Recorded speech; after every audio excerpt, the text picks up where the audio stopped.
Hi, it's me again with Corel Tips and Tricks. Pretty cool pattern, if I say so myself. And this is what you need right here. I got to delete one more line.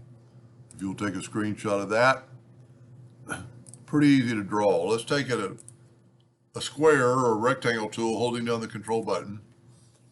And let's go ahead and get the shape tool and grab that node, but hold down the control button. Well, you know what? Actually, we need to go the other way to just copy it the same. So we have that shape, and you can see that shape over here. We're going to take that shape and we're going to go to Effect and Contour to the inside 2 inches. That's about right. That's perfect. So that would depend on how big your graphic is. Go up to Object and break the contour apart. Now you can do this mathematically, but it's pretty easy. I'm going to go ahead and Control G, Control D, and then get the 4-sided cross and have it snap to right there. Control G, Control D. This is a little more difficult, but if you hold down your control button, it'll stay in perpendicular and then you get right there.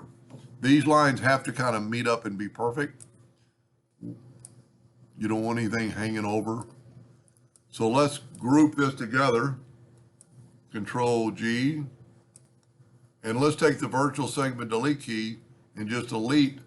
And if you hold down your Alt key, you can kind of do a little circle through there and get all the lines most of the time. Now, this is grouped together, but I'm still going to change my nudge factor to like 20 inches. And I'm going to take my Smart Fill tool, I'm going to fill that in, I'm going to move it over, fill that in, and fill that in. It's almost a perfect square. So we're going to take this and we're going to Control G, and we're going to make it 4 inches. So it's 4 by 4 because I had my ratio locked. Now on the first one, you're going to set your nudge factor on like 3.99. That way we won't have too many lines. But on the first one, I'm going to Control D. While holding down the control button and the 2-sided arrow, I'm going to do that.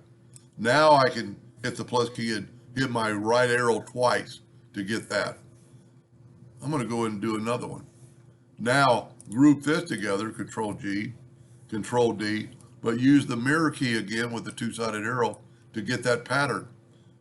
And then you can grab all this, Control G, Control D, and just hit your right or your down arrow button twice. Once you're there, you can hit it, Control D again, and it'll do that. I have recently started putting everything in yellow, so it kind of just stands out. And there's several ways you can do it and come up with different patterns. And you could use the interactive fill tool on it. Let me see if I have this group together, and I do. So I'm going to get, it's all one group, so I'm going to get the interactive fill tool and go from there to there. And let's put red in that corner, and look at that. Anyway, hope that gave you an idea or two, and thank you for watching.